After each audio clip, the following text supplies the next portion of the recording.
UFO news. There have been unexplained sightings of flying objects in the sky for decades. The Pentagon recently formed a new office to study UFO reports, and now it's NASA's turn. We have an unidentified flying object.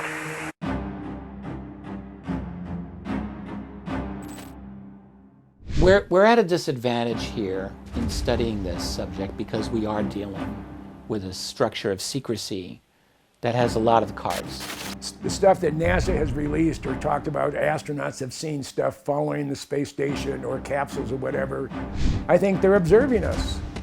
So you saw it, you took pictures of it, the government didn't want that out, so they went to you and said, try to convince you, number one, that what you saw was not experimental research aircraft or an RD craft, but in fact was a UFO, an extraterrestrial craft.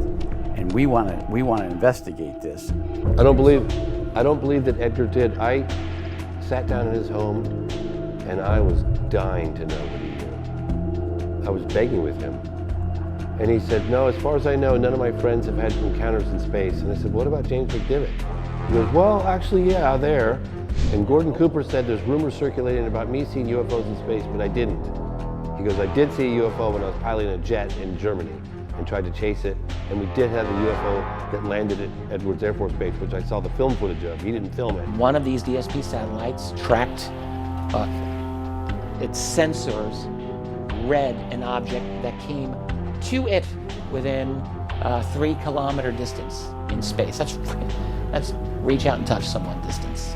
Now, obviously, I get asked, you really think there are aliens out there? Well, yes, otherwise I wouldn't keep this job, right? I mean, but yes, of course I do, because otherwise, if that's not true, then there's something very special about Earth and the people on it and all the other flora and fauna on it, right? And if you say that there's something really, really special about Earth in order to support your hypothesis that we're the only clever things around, if you say something is a miracle, you're probably not doing science. So this Tehran pilot that almost crashed his F-4 back in the 70s in Tehran, that was an incident. Their government should care about it. This is unprecedented stuff. Nothing like it even remotely has happened is requiring that all of the entities that could have intersected with this issue, right, which is basically all the entities in the cross-agency committee, need to supply copies of all the non-disclosure agreements that are in their files relating to this issue. If somebody was put under a non-disclosure agreement, either current or expired,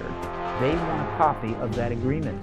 I do have many recordings of sightings and manifestations taking place in the sky. If there are code words, then I think it's pretty clear the astronauts would have to know them before they go up into orbit. And then if they use them, fine, if they see something.